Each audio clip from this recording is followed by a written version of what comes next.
कौन कौन metallic solid के हैं और कौन कौन कोवलेंट सॉलिड के हैं, इनको इनके डिफरेंस निकालेंगे अपन, इनमें डिफरेंस निकालेंगे। तो 2 टाइप के क्वेश्चन करने वाले हैं अपन, ठीक है। तो चलिए पहला क्वेश्चन करते हैं अपन टॉपिक 2 के बेस पे। फर्स्ट क्वेश्चन क्या है उसको देखेंगे एक बार। आज के सेशन में अपन ये फर्स्ट क्वेश्चन लेंगे। देखो मैंने हेडिंग भी डाल रखा है यहाँ पर, देखिए आप कॉर्नर पे यहाँ पर हेडिंग भी देखिए, question based on types of solid. हाँ, एक चीज़ मैं आपको और बताने वाला हूँ सेशन को स्टार्ट करने से पहले। अगर आपको मेरे पढ़ाने की स्पीड धीरे लग रही है तो आप यूट्यूब पर अपने प्लेबैक स्पीड को 1 से बढ़ा करके 1.5 कर लें। अब प्लेबैक स्पीड आपको बढ़ाना आता होगा, जिन बच्चों को नहीं आता उनको मैं बता देता हूँ। जैसे आप यूट्यूब करते हैं और ओपन कर लेते हैं यूट्यूब को, और ये आइकन खुलता है अपना लेक्चर का, तो यहाँ पर 3-4 बिंदु लगी होती हैं। इन बिंदु पे जैसे क्लिक करेंगे आपको अलग अलग ऑप्शन मिलेंगे, 3-4 ऑप्शन।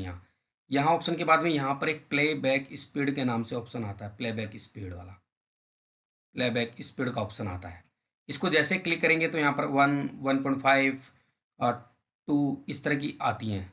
तो वहाँ पर जैसे 1.5 पे लगाएंगे आप तो स्पीड बढ़ जाएगी, और वापस अगर आपको स्पीड कम करना है तो वैसे आपको इसको इसको क्लिक करेंगे, ये आइकन वापस खुल जाएगा, तो आप 1 पे लगाना, स्पीड कम हो जाएगी। तो इस स्पीड को अपन आगे पीछे कर सकते हैं।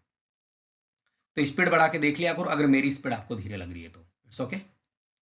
और अगर मेरे को तो क्या है, स्पीड धीमे करके उस इस तरह से चलना पड़ता है, मुझे उस बच्चे का भी ध्यान रखना पड़ता है जो सिर्फ पास होने के लिए पढ़ रहा है, इसलिए मुझे स्पीड धीमे करके, और आपके पास जब ऑप्शन है तो आप बढ़ा के पढ़ सकते हैं। It's okay.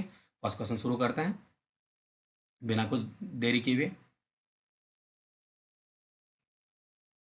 क्वेश्चन नंबर 1 और क्वेश्चन फर्स्ट है, classify the following solids. Classify the following, एक second,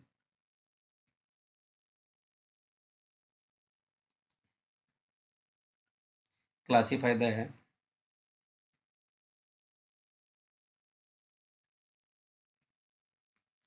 following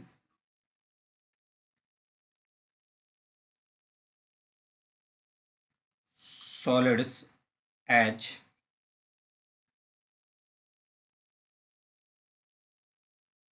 crystalline, non crystalline लिख लो या फिर अमॉर्फस लिख लो, अमॉर्फस। इसमें क्लासीफाई करना कौन कौन से सॉलिड है जिनको क्लासीफाई करने वाले हैं। पहला आता है पॉलीयूरेथेन,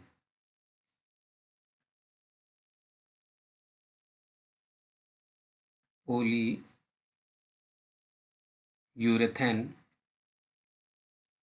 दूसरा है naphthalene,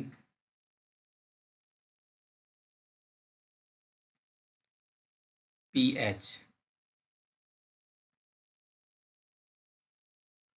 naphthalene, benzoic acid,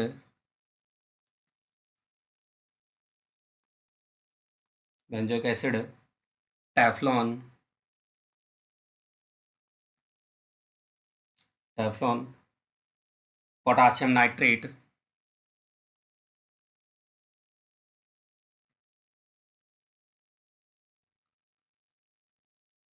potassium nitrate, cellophane,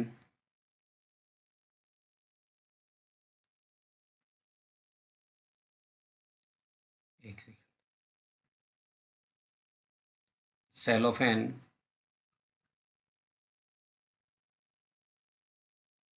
cellophane, polyvinyl chloride,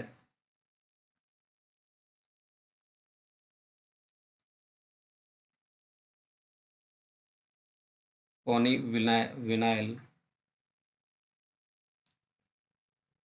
chloride, polyvinyl chloride, fibre glass,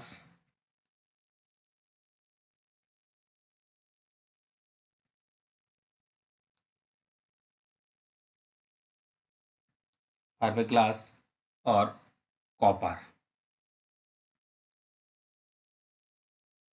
इनको अपन को डिवाइड करना है किस किस में। क्वेश्चंस को समझें, अपन को ये जो एग्जाम्पल दिए हुए हैं इनको क्रिस्टलाइन में और अमॉर्फस के अंदर डिवाइड करना है। अब मैं आपको एक बहुत महत्वपूर्ण बात बताने वाला हूं जिससे सारे क्वेश्चंस ये सोल्व हो जाएंगे। एक हिंट दूंगा मैं आपको सबसे पहले।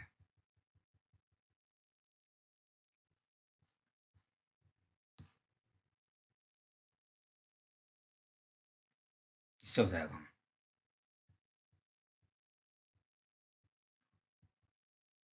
बस अब देखिए हिंट क्या है उसको समझेंगे एक बार आप इस क्वेश्चन को सोल्व करने के लिए।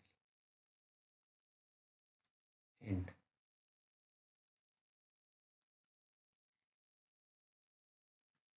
एक ऐसा फॉर्मूला जिसको अपन माउथ से बोल सकते हैं, formula that can speak with mouth crystalline होगा, और that can't speak with mouth non crystalline या अमॉर्फस होगा। एक ऐसा फॉर्मूला जिसको अपन मुंह से बोल सकते हैं वो क्रिस्टलाइन होगा, और जिसका फॉर्मूला अपन जिस एग्जाम्पल का फॉर्मूला अपन मुंह से नहीं बोल सकते वो अमॉर्फस होगा। तो स्पीक विथ माउथ क्रिस्टलाइन होगा, और can't speak with mouth amorphous होगा। यही हिंट है बस, इसका लिख के क्या करेंगे वैसे सही है।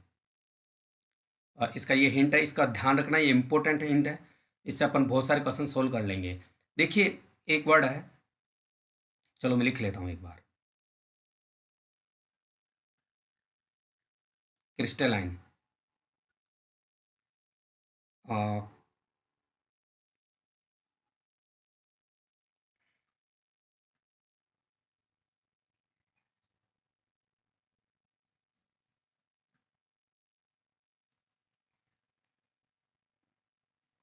Formula that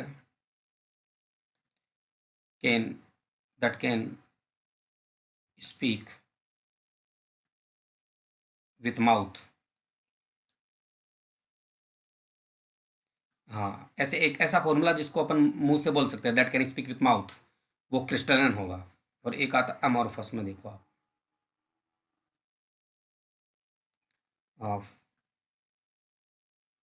formula that can't speak with mouth. जिसे अपन, प्रॉब्लम ये है कि कैन स्पीक कांट स्पीक, जिसको अपन बोल सकते हैं मुंह से, जिसके फॉर्मूले को उसको क्रिस्टलाइन, और जिसके फॉर्मूले को नहीं बोल सकते उसको नॉन क्रिस्टलाइन कहते हैं। इस बात का आप स्पेशली ध्यान रखेंगे। अब देखिए एक एक चीज़ और बताने वाला हूँ मैं यहाँ पर, कि ऐसा कंपाउंड जो पॉलीमर होते हैं, अभी आप उसको इस चीज़ का आपको नॉलेज नहीं है पॉलीमर क्या होता है, क्या अपन यूनिट 1 पढ़ रहे हैं। पॉलीमर, पॉलीमर्स का फॉर्मूला बड़ा फॉर्मूला होता है, बिग फॉर्मूला होता है, लार्जर स्ट्रक्चर होती है, लार्जर फॉर्मूला होता है। लार्जर फॉर्मूला होने के कारण अपन उसको कांट स्पीक विथ माउथ, मुंह से नहीं बोल सकते। तो जिनके आगे भी पोली वर्ड लगा हुआ है, वो वो लग वो पॉलीमर लगा होता है, उनका फॉर्मूला अपन मुंह से नहीं बोल सकते, वो तो अमॉर्फस में जाते हैं। जैसे एक तो ये एग्जांपल देखो आप, पॉली लगा हुआ है, ये भी पॉली लगा हुआ है इसके भी। तो ये कुछ एग्जाम्पल ऐसे हैं जो अमॉर्फस में जाएंगे, नॉन क्रिस्टलाइन में जाएंगे, जिनके आगे पोली लगा। ऐसा कुछ नहीं जिनके आगे पोली लगा होता वही नॉन क्रिस्टलाइन में जाएंगे, और भी जाएंगे अमॉर्फस के अंदर नॉन क्रिस्टलाइन में। ठीक है, तो आप इतना ध्यान रखें कि जो पॉलीमर होते हैं उनमें कुछ एग्जाम्पल में पोली लगा होता है, कुछ में वो पॉलीमर तो होते हैं लेकिन कुछ में पॉलीमर नहीं लगा होता है। तो किन किन का फॉर्मूला नहीं बोला जा सकता मैं आपको बता रहा हूँ। और ये सब आपकी बुक में जितने भी एग्जाम्पल, वहीं से एग्जाम में क्वेश्चन पूछा जाता है, एक्स्ट्रा नहीं पूछा जाता। तो आप जब पूरे 17 चैप्टर पढ़ लेते हो, उनमें से जो एग्जाम्पल आते हैं उन्हीं को यहाँ रख करके आपको क्रिस्टलाइन में और अमॉर्फस में डिफरेंस करने के लिए बोला जाएगा। तो ज़्यादा टेंशन लेने की जरूरत नहीं है। वो नया एग्जाम्पल वो नई किताबों से, आगे की क्लासेस से उठाने वाला नहीं है एग्जामिनर, आप ही की बुक से उठाएंगे जिनके बारे में आप पढ़ चुके होंगे 70 चैप्टर में। चलिए तो आगे स्टार्ट करते हैं अपन।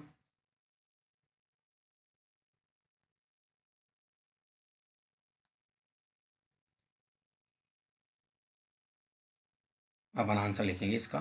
तो देखिए पहले क्रिस्टलाइन के बारे में लिखते हैं।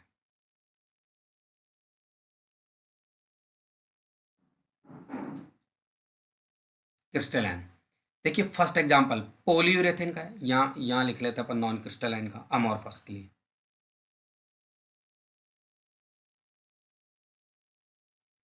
देखिए पॉलीयूरेथेन, तो पॉलीयूरेथेन अमॉर्फस में जाएगा क्योंकि एक पॉलीमर है।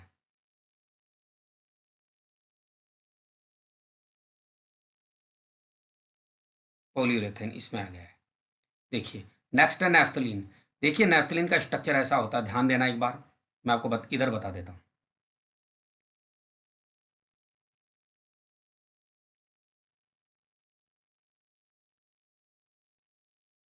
नैफ्थलीन का ही स्ट्रक्चर होता है। अब देखिए कार्बन एटम काउंट करते हैं, 1 2 3 4 5 6 7 8 9 और 10, टोटल 10 कार्बन है, तो मैं C10 लिख रहा हूँ। अब आपको पता है सभी कार्बन एटम पे एक हाइड्रोजन है, केवल इस पे हाइड्रोजन नहीं है और इस पे हाइड्रोजन नहीं है, क्योंकि इनकी देखो फोर वैलेंसी कंप्लीट हो रही है, इस कार्बन एटम की फोर वैलेंसी कंप्लीट हो रही है, इसकी भी फोर वैलेंसी कंप्लीट हो रही है। बाकी देखो इसकी, इसकी इनकी थ्री वैलेंसी हो रही है और इधर वालों की भी थ्री वैलेंसी कंप्लीट हो रही है। जिनकी थ्री वैलेंसी कंप्लीट होती है उनकी फोर वैलेंसी कंप्लीट होती है, एक हाइड्रोजन होता है। तो एट कार्बन एटम के पास तो एक एक हाइड्रोजन है, तो इसका मतलब टोटल 8 हाइड्रोजन हो गए, दो के पास नहीं है। तो इसका फॉर्मूला क्या हो गया, C10H8। टोटल बात ऐसी है कि नेथलीन का फॉर्मूला C10H8 होता है। तो फॉर्मूला देखो, कैन स्पीक विथ माउथ, तो that's why we can say that is crystalline. तो naphthalene is a crystalline solid. चलिए अगले अगले एग्जाम्पल की बात करते हैं। दो एग्जाम्पल को अपन ने डिस्कस कर लिया है। नेक्स्ट है बेंजोइक एसिड, वेरी सिंपल। देखिए बेंजोइक एसिड को कैसे करेंगे, मैं आपको बता दूं, बेंजोइक एसिड का फॉर्मूला ये वाला होता है। बेंजोइक एसिड, इस फॉर्मूला को भी अपन मुंह से बोल सकते हैं। देखो कैसे, इसमें टोटल कार्बन कितने हैं 6 और ये कितने हैं 7, तो 7 कार्बन C7 हो गया। यहाँ पर देखो इस कार्बन एटम की तो फोर वैलेंसी कंप्लीट हो रही है, इसलिए इसके पास तो हाइड्रोजन नहीं होगा, लेकिन बाकी 5 के पास होगा। तो 5 हाइड्रोजन तो इनके पास है यहाँ पर, 5, और एक हाइड्रोजन ये वाला है जो सिडोलस के पास है वो, तो टोटल 6 हाइड्रोजन हो गए। तो 6 7 H6 हो गया। और ऑक्सीजन कितने दिख रहे हैं आपको, 2 दिख रहे हैं। तो ये वाला फॉर्मूला हो गया।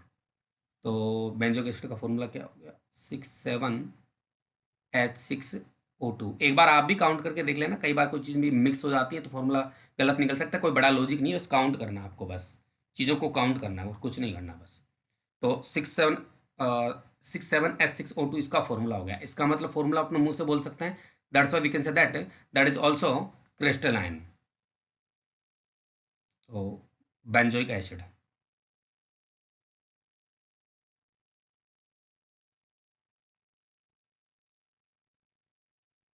Benzoic acid.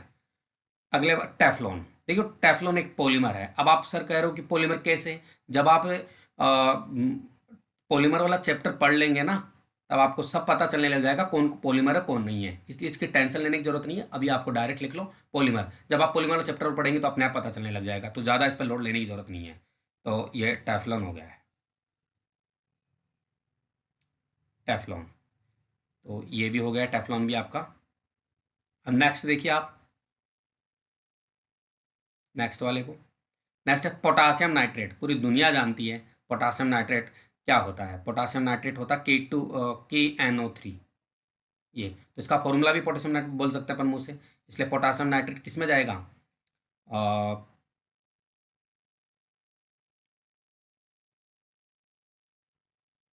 पोटासियम नाइट्रेट जाएगा क्रिस्टलाइन के अंदर। तो ये क्रिस्टलाइन में चला जाएगा पोटासियम।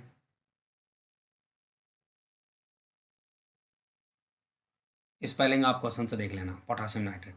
सेलोफेन, सेलोफेन एक पॉलीमर है। देखो मैं यहाँ लिखता जा रहा हूँ, मैं इनको लिख देता हूँ यहाँ पर, दैट इज़ पॉलीमर। क्योंकि ये जब पॉलीमर वाला चैप्टर पढ़ोगे तो अपने आप समझ में आ जाएगा, मुझे इतना ज़्यादा बताने की ज़रूरत नहीं पड़ेगी आपको। ये भी पॉलीमर है, मैं इनके बारे में लिख देता हूँ। और ये भी एक तरह से फाइबर ग्लास भी पॉलीमर टाइप का होता है। अमॉर्फस में आता है एक तरह से, ये अमॉर्फस में फाइबर ग्लास, मतलब टोटल बात ऐसी है कि इसको अपन ये पॉलीमर ना बोल के अपन ये कह सकते हैं कि ये इसका डेफिनेट स्ट्रक्चर नहीं होती, इसकी डेफिनेट स्ट्रक्चर नहीं होती, इनडेफिनेट स्ट्रक्चर होती है जिनकी, और जिनकी इनडेफिनेट स्ट्रक्चर होती है वो क्या होते हैं, अमॉर्फस होते हैं। तो देखिए टेफ्लॉन हो गया, प्रेशर मैटर सेलोफेन, तो सेलोफेन इसी में जाएगा, अमॉर्फस में।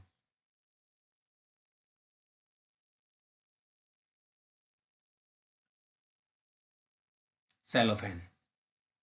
और इसके बाद में आता है पॉलीविनाइल क्लोराइड, ये फिर से पॉलीमर होता है। जो पॉलीमर है उनके साथ में मैंने पॉलीमर लगा दिया है, पॉलीमर। तो ये पॉलीविनाइल, मैं इसको पीवीसी लिख लेता हूँ। पोल, P for poly, V for vinyl, C for chloride, polyvinyl chloride. इसके बाद में इसमें भी फाइबर ग्लास भी इसमें आएगा। और कॉपर, कॉपर ऊपर वाले में आएगा, कॉपर, सी यू। कॉपर का फॉर्मूला अपन मुंह से बोल सकते हैं, सी यू।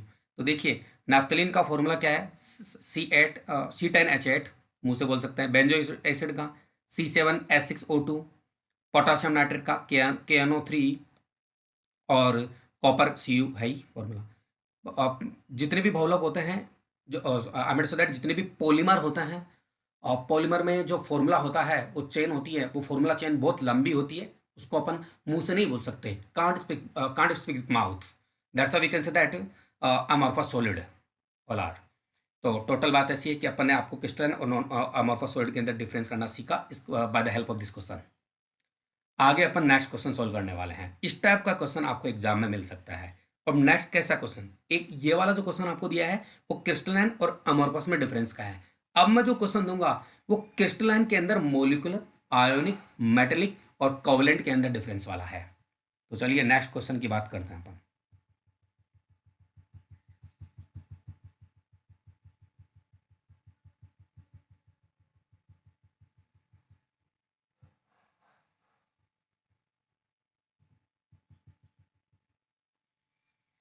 अगले क्वेश्चन की बात करते हैं।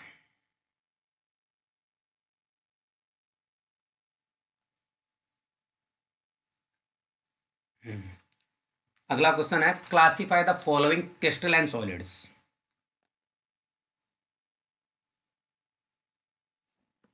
क्लासिफाई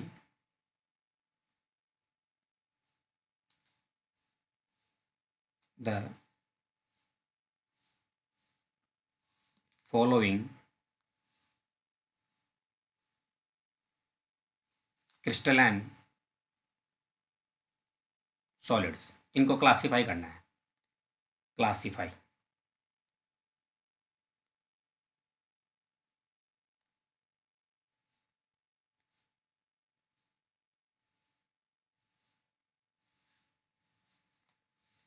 क्लासिफाई है। चलिए फर्स्ट है पोटासियम सल्फेट। एग्जाम्पल में ये ज़्यादातर थ्योरी लिखी हुई मिलती है फॉर्मूला की जगह। पोटासियम सल्फेट, टिन और benzene,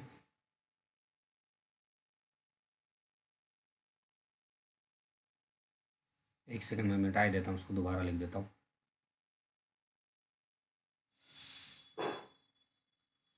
benzene, urea,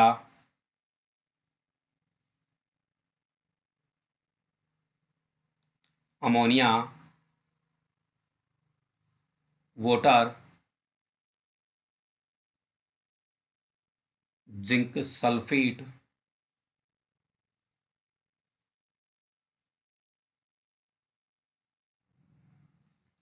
and graphite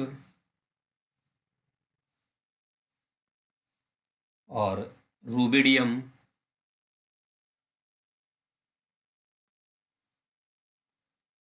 rubidium, organ,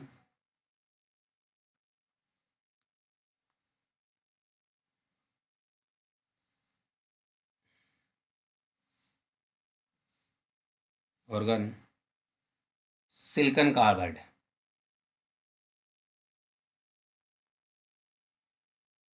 silicon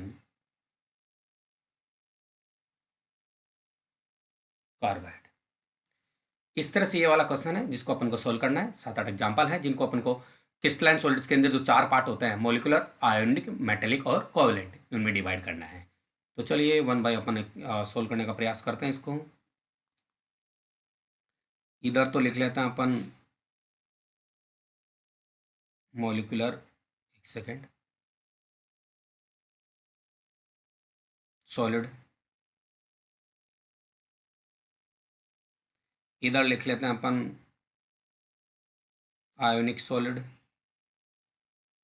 इधर लिख लेते हैं अपन, क्या बोलते हैं उसको, मेटेलिक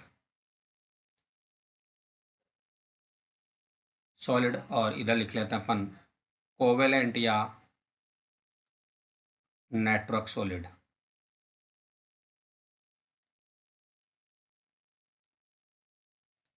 ये 4 एग्जांपल है। वन बाय वन सोल्व करने करेंगे अपन इसको।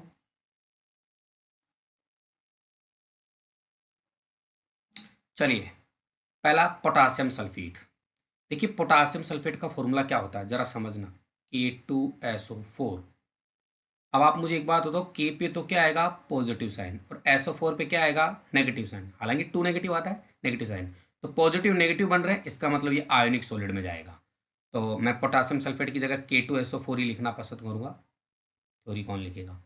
तो पोटासियम सल्फेट को क्या बोल रहे हैं, K2SO4 आयोनिक सॉलिड में जाएगा क्योंकि इसमें आयंस होते हैं दो।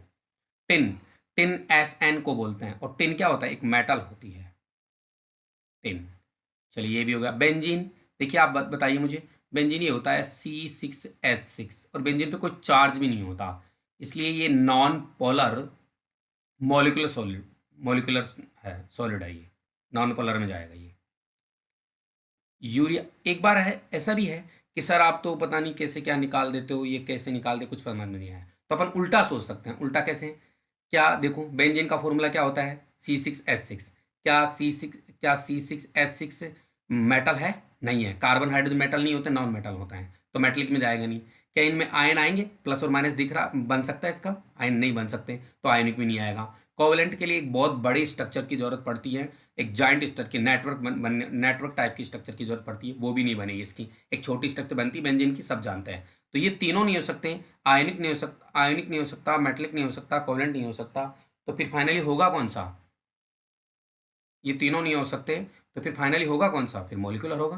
तो अपन उल्टा भी सोच सकते हैं, भाई ये नहीं है, ये नहीं है, तो फिर ये वाला होगा, इस तरह से। अब आगे बात करते हैं यूरिया। देखिए यूरिया का फॉर्मूला कुछ इस तरह का होता है, NH2C+O NS2। देखिए उल्टा सोचते हैं, इसकी कोई बड़ी स्ट्रक्चर नहीं है, नेटवर्क टाइप की स्ट्रक्चर नहीं हो सकती, तो इसका मतलब नेटवर्क सॉलिड नहीं है ये।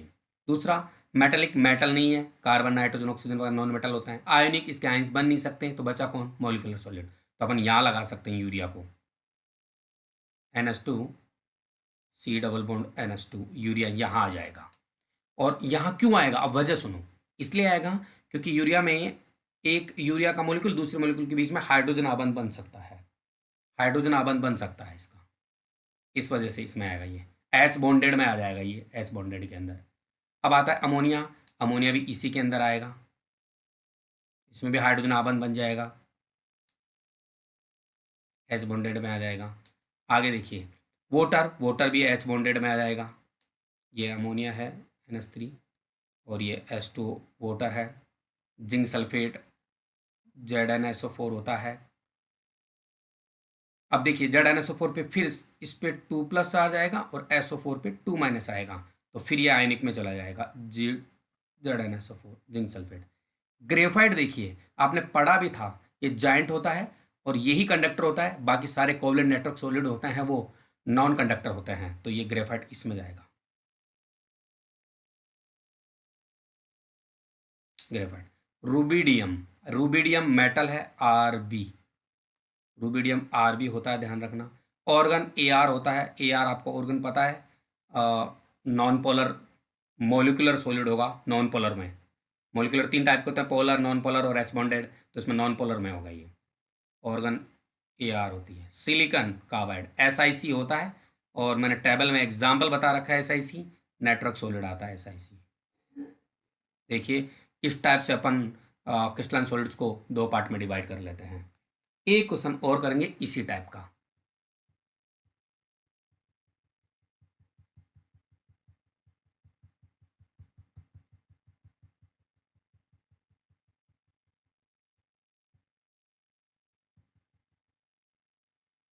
चलिए एक क्वेश्चन और करते हैं अपन।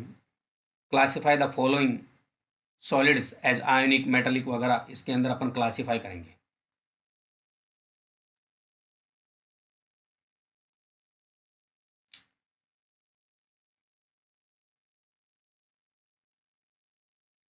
Classify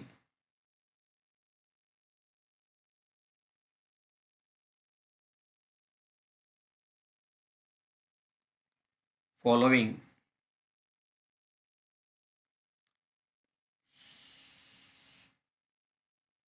solids. अगर इसको अपन क्रिस्टलाइन सॉलिड कर दे तो ज़्यादा बेटर रहेगा। क्वेश्चन थोड़ा चेंज करते हैं इसको। Classify the following crystalline solids, ये थोड़ा ठीक रहेगा।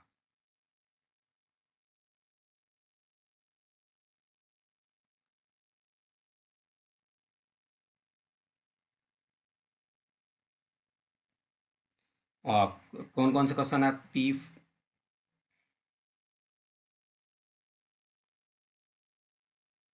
P four ओटेन,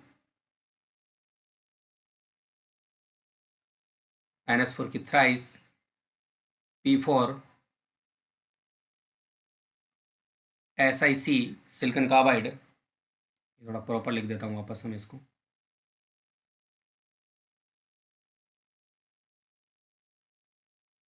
silicon carbide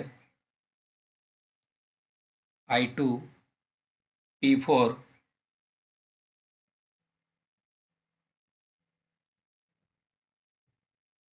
plastic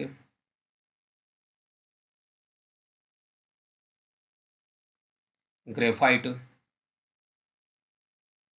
brass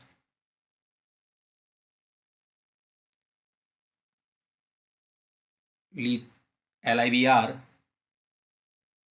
silicon और रोबेडियम। ये वाला क्वेश्चन है, इसको अपन सोल्व करेंगे। वही चीज़ अपन वापस लिख सकते हैं कि इनको इसका आंसर लिखने के लिए इसमें डिवाइड किस किस के अंदर करना है अपन को। डिवाइड करना अपन को मोलिकुलर सॉलिड्स के अंदर।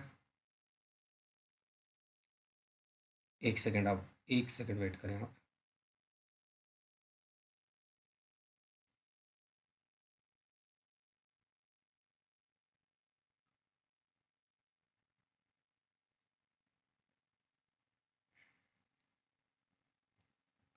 मोलिकुलर सॉलिड के अंदर आयोनिक सॉलिड के अंदर और मेटालिक सॉलिड के अंदर और थर्ड है कोवेलेंट नेटवर्क सॉलिड के अंदर। इन चार में डिवाइड। देखिए P4O10 जो P4O10 का, देखो पहली चीज उल्टा सोचेंगे। नेटवर्क सॉलिड नहीं होती, सिंपल छोटी स्ट्रक्चर होती है इसकी। देखो मैं बना के दिखा देता हूँ आपको। पी पी और पी, 4 P बना रहा हूँ मैं। सबके बीच में एक एक O लगा देता हूँ। ऑक्सीजन लगा दिया, एक ऑक्सीजन इधर भी आ जाएगा। अब देखिए, अब बाकी देखो एक oxygen, I mean so that 4 8 10 लगाने ना। डबल बॉन्ड पी, एक एक पे डबल बॉन्ड। पहले तो इनके बीच बीच में ओ लगाया, चारों के बीच में। अब इधर डबल बॉन्ड ओ के साथ चारों पे एक एक ऑक्सीजन लगा दो डबल बॉन्ड के साथ। अब 2 ऑक्सीजन बच के, 4 तो इनके बीच में आ गए, 4 डबल बॉन्ड से आ गए, 2 बच के। तो मैं से देखो इनके बीच पी, दोनों पी को जोड़ दूँ। एक बार मैं इस पी को ऑक्सीजन से जोड़ देता हूँ, और एक बार इस ओ से इसको जोड़ देता हूँ। ऐसे ऐसे कोई बड़ी स्ट्रक्चर नहीं है, नॉर्मल स्ट्रक्चर है। स्ट्रक्चर बहुत बड़ी बड़ी होती हैं, ये नॉर्मल स्ट्रक्चर है। तो इसको इसको अपन आयोनिक, देखो इसको अपन आयोनिक बोल नहीं सकते, मेटलिक बोल नहीं सकते। तो कोवलेंट के लिए बहुत बड़ी स्ट्रक्चर की जरूरत पड़ती है। तो बचा कौन? मोलिकुलर। तो P4O10 मोलिकुलर में आएगा। कई बार अपन को डायरेक्ट पता नहीं लगता है, तो अपन और से कंपैरिजन करके इसका आंसर निकाल लेते हैं। तो P4O10 ये हो गया। चलिए दूसरा एग्जाम्पल बात करते हैं। इस एग्जाम्पल की बात करता हूँ। देखो मैं, देखो ये एग्जाम्पल थोड़ा, अच्छा ये थोड़ा गलती हो गया है इसमें। एक बार रुको, इसमें का करेक्शन करता हूँ मैं।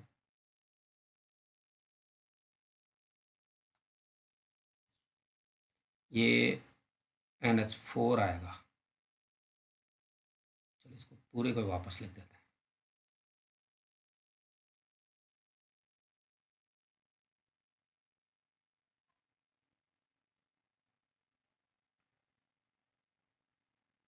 NH4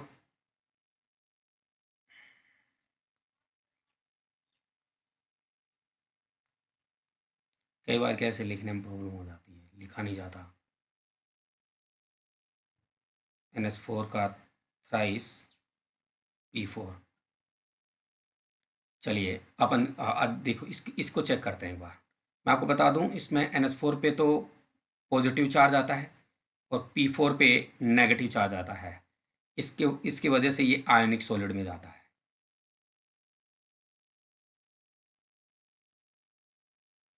चलिए सिलिकॉन कार्बाइड का आपको पता है, ये मैंने टेबल में लिखा रखा है, बड़ी स्ट्रक्चर बनती है इसकी। I2 को अभी मैंने टेबल में लिखा रखा, मोलिकुलर सॉलिड में आएगा। P4 भी इसी में आएगा। प्लास्टिक दे रखा है तो ये तो अमॉर्फस में जाएगा, अमॉर्फस के अंदर जाएगा। तो मैं एक और लिख लेता हूँ यहाँ पर, ये मतलब एक एग्जाम्पल ऐसा भी तो अमॉर्फस में जाएगा। देखिए मैं छोटी सी बात और बता दूं यहाँ पर,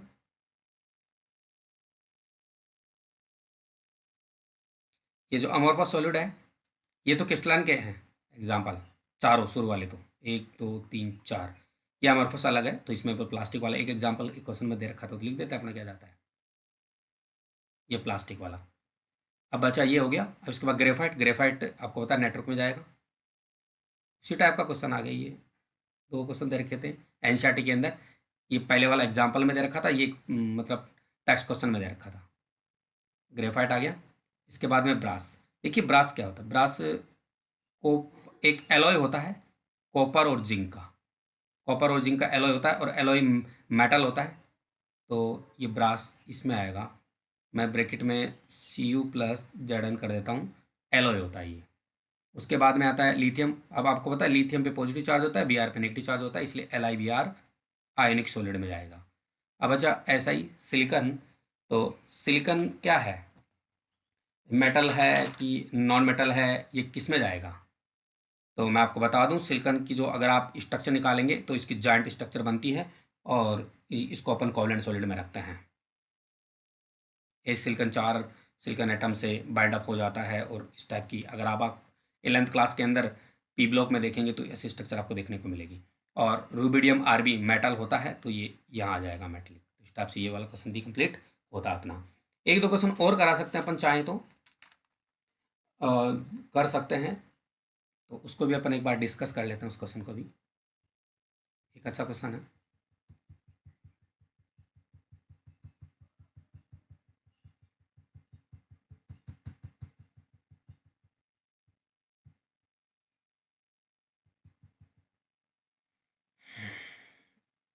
एक क्वेश्चन और है कि जो आयनिक सॉलिड होते हैं, ये तो मैंने बता दिया था आपको कि आयनिक सॉलिड फ्री होते हैं मुंह के लिए। चलिए अपन इस सेशन में इतना ही रख लेते हैं। ये वाला वही वाला क्वेश्चन है कि आयनिक सॉलिड सॉलिड में आयंस फ्री नहीं होते, इसलिए वो कंडक्टिविटी शो नहीं करते, और मोल्टन स्टेट के अंदर और लिक्विड स्टेट में फ्री होता है, इसलिए कंडक्टिविटी शो करता है। अपन यही क्वेश्चन करते हैं बाकी। चलिए, thanks for watching. If you like this video, share more and more and like it also.